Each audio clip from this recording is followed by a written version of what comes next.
कि ये दो पार्टियां 35-40 सालों से लगातार दो भागों में विभक्त थी, उन्हें कोई विकल्प नहीं मिल रहा था। एक तीसरा विकल्प के रूप में जनसुराज सामने आया है।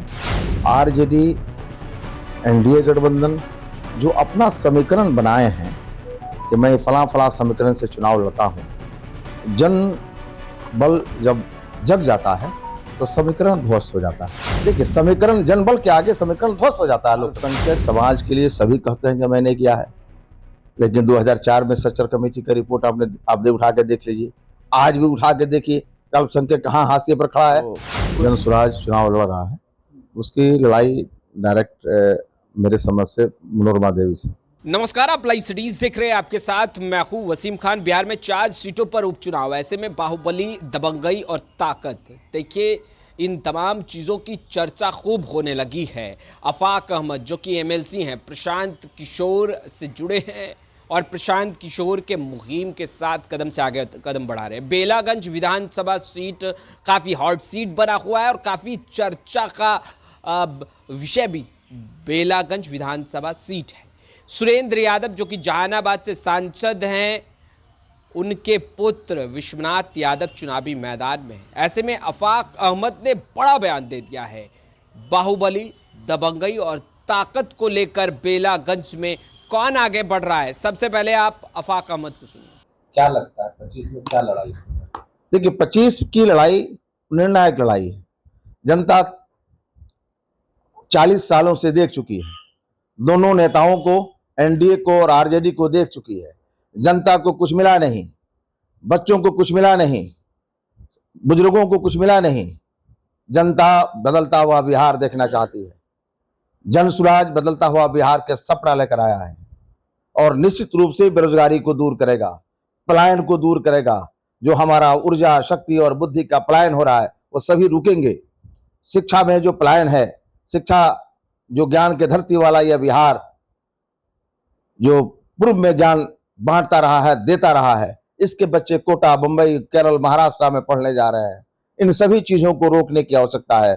जनसुराज एक विजन के तहत, एक उद्देश्य के लिए, एक एम्स एंड ऑब्जेक्ट के तहत बिहार में आया है और खोया हुआ प्रतिष्ठा बिहार को वापस लाएगा, जनता का सुंदर राज स्थापित करेगा, बच्चों के का पलायन जो हो रहा है उसको रोकेगा और वहीं यही रोजगार का व्यवस्था करेगा। एक सवाल ये भी है कि नीतीश कुमार कह रहे हैं कि हमने अल्पसंख्यक के लिए काम किया, अपने तमाम जो अल्पसंख्यक नेता हैं या मंत्री हैं उनको करें घर घर तक पहुंचाइए और जो वोट बैंक है, क्या लग रहा है? देखिए, अल्पसंख्यक समाज के लिए सभी कहते हैं कि मैंने किया है, लेकिन 2004 में सच्चर कमेटी का रिपोर्ट आपने उठा के देख लीजिए, आज भी उठा के देखिए, अल्पसंख्यक कहाँ हाशिए पर खड़ा है।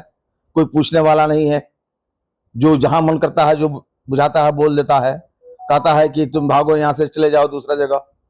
कई तरह की बातें हैं। अब रही बात के दावा लोग कर रहे हैं, हमारी जो तालीमी मेयार है, जो शिक्षा से कोई भी समाज शिक्षा के बल पर, शिक्षा के आधार पर आगे बढ़ता है और शिक्षक संस्थाएं जो हमारी हैं वो अंतिम सांस ले रही हैं।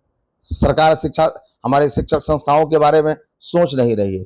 जितने भी माइनॉरिटी इंस्टीट्यूशंस हैं, अल्पसंख्यक विद्यालय हैं, और दम घुट रहा है उसकी बिल्डिंगें आवाज दे रही है सरकार को, कोई देखने वाला नहीं है। ऐसी परिस्थिति में ये दावा करना कि मैंने बहुत कुछ कर दिया है, मैं इसको नहीं मानता। देखिए, वहाँ जो जनसुराज चुनाव लड़ रहा है, उसकी लड़ाई डायरेक्ट मेरे समझ से मनोरमा देवी से। वहाँ आरजेडी से लड़ाई नहीं, वहाँ लड़ाई जो है मनोरमा देवी से है, जदयू व भाजपा गठबंधन से। आप मनोरमा देवी का नाम ले रहे हैं, सुरेंद्र यादव वहां से जीतते रहे हैं। कहा जाता है कि सुरेंद्र यादव की पकड़ काफी स्ट्रांग है बेलागंज में। देखिए, लोकतंत्र के अंदर, लोकतांत्रिक ढांचों में, डेमोक्रेसी फॉर्म ऑफ गवर्नमेंट में, एक व्यक्ति किसी बल के आधार पर, ताकत के आधार पर, बाहुबल के आधार पर लंबे अंतराल तक अगर सत्ता में रहता है तो विकास के रास्ते अवरुद्ध हो जाते हैं। विकास का रास्ता वहीं प्रशस्त होता है जब परिवर्तन होता है लोकतंत्र के अंदर। तो अभी के डेट में प्रशांत किशोर के वहाँ एंट्री करने के उपरांत लोगों ने यह महसूस किया है कि जो दो पार्टियां 35-40 सालों से लगातार दो भागों में विभक्त थी, उन्हें कोई विकल्प नहीं मिल रहा था। एक तीसरा विकल्प के रूप में जनसुराज सामने आया है। जो जनता का सुंदर राज स्थापित करने के दिशा में एक सार्थक प्रयास कर रहा है। लोगों को ये बात समझ में आ रही है कि हमने तब 30-35 साल तक देखा लोगों को, वहाँ तो एक ही आदमी को देखा गया है, बीच में आंशिक तौर पर कोई दूसरा आदमी आया था।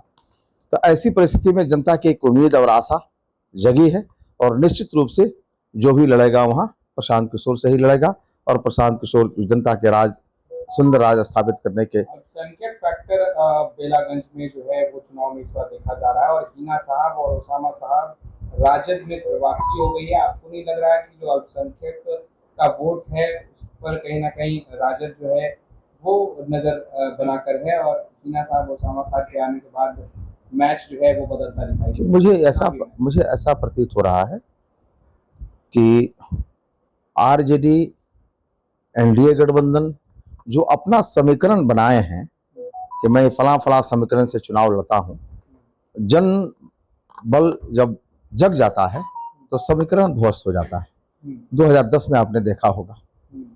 तो वही स्थिति आज भी है कि समीकरण उस वक्त रहता है जो दो आदमी होते हैं, यहाँ तो अब एक विकल्प के रूप में आ गया है, तो समीकरण कोई माने नहीं रखता है। राजद का साथ अल्पसंख्यक नहीं देंगे, आप ये कह रहे हैं? बिल्कुल मैं ये मानने के लिए तैयार हूं या कहने के लिए तैयार हूं कि 2010 में भी एमवाई समीकरण था, लेकिन किन परिस्थितियों में 22 सीट पर आरजेडी सिमट गया। देखिए, समीकरण जनबल के आगे समीकरण ध्वस्त हो जाता है लोकतंत्र में, और ठीक वही स्थिति आज भी बिहार में है। मेरे समझ के मुताबिक बिहार में जो यह चुनाव 4 जगहों पर हो रहा है वह एक मजबूत विकल्प जनसुराज सामने आएगा। हार और जीत तो ईश्वर के कृपा के ऊपर होती है, लेकिन लड़ाई जनसुराज से होगी और मजबूती के साथ होगी। तो आपने सुना आफाक अहमद को 4 सीटों पर उपचुनाव। ऐसे में आफाक अहमद का कहना है कि बेलागंज विधानसभा सीट पर लड़ाई एनडीए से है, जन स्वराज पार्टी की, और ऐसे में दबंगई, ताकत और बाहुबली यह चीज़ें खूब गूंज रही है। देखिए, सुरेंद्र यादव को लेकर आफाक अहमद ने क्या कुछ कहा है आपने तो सुना ही है। साथ ही साथ यह भी कह रहे हैं कि जब हावी हो जाए दबंगई और ताकत और साथ ही साथ बाहुबली, तो ऐसे में विकास बाधित हो जाता है। देखिए, आफाक अहमद का मानना है कि लड़ाई एनडीए से है, मनोरमा देवी से है बेलागंज विधानसभा सीट पर, और प्रशांत किशोर जिस मुद्दे को लेकर आगे बढ़ रहे हैं, बेशक जनता साथ दे रही है। देखिए, अब साथ कितना मिल रहा है, किसको मिल रहा है, और जनता का समर्थन किस पार्टी को कितना है, किस उम्मीदवार को कितना है, वो तो वक्त बताएगा। मगर देखिए, प्रशांत किशोर की एंट्री और बेलागंज विधानसभा क्षेत्र की अगर बात करें तो जिस तरीके से प्रशांत किशोर एक्टिव हैं, अब लड़ाई काफ़ी दिलचस्प हो गई। मगर दूसरे तरफ सुरेंद्र यादव के बड़े पुत्र विश्वनाथ यादव जो कि काफ़ी सक्रिय रहे हैं, बेलागंज विधानसभा क्षेत्र में काफ़ी एक्टिव रहे हैं, क्योंकि सुरेंद्र यादव जो कि अभी वर्तमान में जहानाबाद के सांसद हैं, वह बेलागंज से विधायक हुआ करते थे। और ऐसे में विश्वनाथ यादव का क्षेत्र में सक्रियता लगातार रहा, लगातार सक्रिय रहे। लड़ाई तो कांटे की है। दूसरे तरफ मनोरमा देवी, देखिए मनोरमा देवी भी लड़ाई में, और त्रिकोणीय लड़ाई, दिलचस्प लड़ाई। फिलहाल इस वीडियो में इतना ही। अब तक आपने हमारे चैनल को सब्सक्राइब नहीं किया है, तुरंत सब्सक्राइब कर ले। आपका बहुत बहुत शुक्रिया।